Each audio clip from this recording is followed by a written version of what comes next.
bagaimana kabarmu hari ini? Semoga semuanya masih semangat. Ya harus semangat lah, jangan loyo-loyo, ya kan? Hari ini kita akan belajar tentang Roh Kudus dicurahkan ke dalam hati setiap orang. Jadi saya, kamu, dan mereka semuanya dicurahkan Roh Kudus di dalam hatinya. Ya, sebelum belajar, ayo kita siapkan hati kita dulu untuk berdoa. Tutup mata, lipat tangan, tundukkan kepala. Dalam nama Bapa dan Putra dan Roh Kudus, amin. Tuhan Yesus yang baik, terima kasih atas segala rahmat dan juga karunia yang selalu Engkau berikan kepada kami. Kami ingin belajar tentang bagaimana Roh Kudus menjiwai kami, bagaimana Roh Kudus menguasai hati dan pikiran kami supaya kami dapat bertindak. Biarlah kuasa Roh Kudus-Mu juga membimbing kami selama pelajaran ini, sebab Engkaulah Tuhan kami kini dan sepanjang masa. Amin. Dalam nama Bapa dan Putra dan Roh Kudus. Amin. Oke, Roh Kudus dicurahkan ke dalam hati setiap orang. Jika minggu kemarin kita sudah belajar tentang bagaimana Roh Kudus itu dicurahkan ke dalam hati para rasul, sehingga para rasul yang awalnya takut menjadi berani, yang awalnya itu mereka bingung, mereka galau, mereka arah tujuannya tidak jelas menjadi jelas, dan mereka bersemangat untuk mewartakan kabar sukacita, untuk mewartakan bahwa Yesus sudah bangkit dengan mulia dan benar-benar adalah penyelamat manusia. Setiap orang, setiap pribadi memiliki Roh Kudus di dalam dirinya. Kenapa setiap pribadi dikatakan memiliki Roh Kudus di dalam dirinya? Karena setiap orang itu mampu untuk berbuat kebaikan. Setiap orang itu punya sisi baik dan sisi buruk. Jadi ketika mereka berbuat baik, maka Roh Kudus yang ada di dalam diri mereka itu artinya bekerja.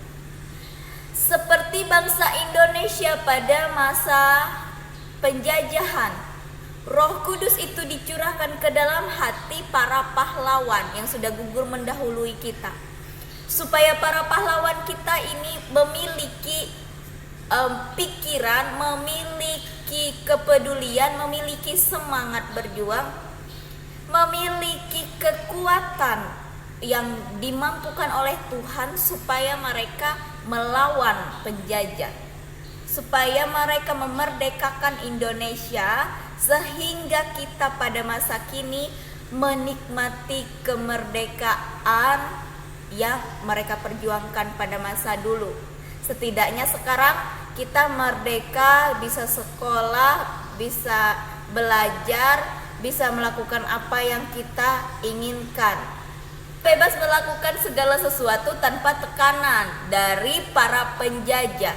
Kita tidak dibatasi oleh siapapun. Kita bisa berkarya, kita bisa melakukan hobi kita. Nah, walaupun sekarang kita memang masih dijajah oleh virus corona. Nah, karena Roh Kudus yang ada di dalam diri para pahlawan ini, mereka tidak hanya itu dalam pikiran dan hati mereka saja merasakan, tetapi mereka dimampukan untuk bergerak. Nah, orang yang Roh Kudus di dalam dirinya tidak bekerja itu seperti orang lumpuh. Kamu bayangkan orang lumpuh, ya. Orang lumpuh itu bisa berpikir dia ingin melakukan ini, dia ingin melakukan itu, ia ingin meraih ini, ia ingin meraih itu, tetapi tidak bisa bergerak, tetapi tidak bisa melakukan apa-apa, hanya ada dalam pikirannya saja. Nah, karena ia memang tidak punya kekuatan, tidak punya daya untuk bisa menggapai itu, kecuali ada orang yang membantunya. Nah, begitu juga dengan kehidupan beriman kita, dengan Roh Kudus yang ada di dalam diri kita. Ada juga yang Roh Kudus di dalam dirinya itu tidak bekerja. Karena apa? Karena kelumpuhan rohani. Karena ia keras kepala, karena ia melawan kata hatinya sendiri, karena egois, karena berbagai hal, ya. Berbagai hal, sehingga Roh Kudus yang ada di dalam dirinya itu tidak mampu dimunculkan, tidak mampu memiliki daya, tidak mampu memperoleh kekuatan. Nah, oleh karena itu, seseorang yang belum mampu memunculkan kekuatan daya Roh Kudus dalam dirinya membutuhkan orang lain untuk memunculkan itu, untuk memicu itu supaya muncul ke permukaan, supaya bentuk tindakannya itu kelihatan.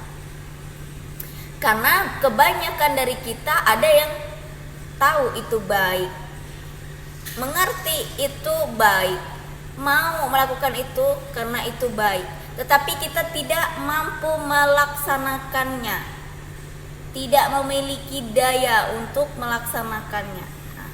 Makanya kita perlu memohon kepada Allah supaya Roh Kudus itu dikuatkan dalam diri kita, supaya dicurahkan dalam hati kita, supaya kita mampu melakukan kehendak Allah, supaya kita memiliki kekuatan untuk berbuat kebaikan dan kebenaran, ya. Nah, jadi sekarang tugasmu, kamu tuliskan di buku tulismu, apa pendapatmu tentang Roh Kudus? Apa yang dimaksud dengan Roh Kudus menurut pendapatmu? Ya. Lalu menurutmu adakah Roh Kudus bekerja di dalam dirimu dan bentuk pekerjaannya seperti apa? Ya, bentuk tindakan nyata yang menurutmu itu daya kekuatan Roh Kudus di dalam dirimu, itu bentuk tindakannya apa? Kebaikan apa yang sudah kamu lakukan, ya? Itu saja tugasmu hari ini. Sekarang kita tutup pelajaran kita hari ini dengan berdoa. Dalam nama Bapa dan Putra dan Roh Kudus. Amin. Tuhan Yesus yang baik, terima kasih atas berkat dan rahmat yang selalu Engkau limpahkan dalam kehidupan kami. Kami mohon agar Engkau mencurahkan Roh Kudus di dalam hati kami, sehingga kami memiliki daya, memiliki kekuatan, memiliki kemampuan untuk berbuat kebaikan dan kebenaran kepada sesama kami. Sebab Engkaulah Tuhan kami kini dan sepanjang masa. Amin. Dalam nama Bapa dan Putra dan Roh Kudus. Amin. Go semangat untuk melaksanakan tugasnya hari ini. Selamat menjalani hari Senin dan selamat berawal pekan, ya. Selalu berdoa dan bersyukur, dan juga munculkan kekuatan Roh Kudus yang ada di dalam dirimu. Jangan ditahan-tahan saat ingin berbuat kebaikan, berbuatlah selama kamu bisa. Oke? Tuhan Yesus memberkati. Bye-bye.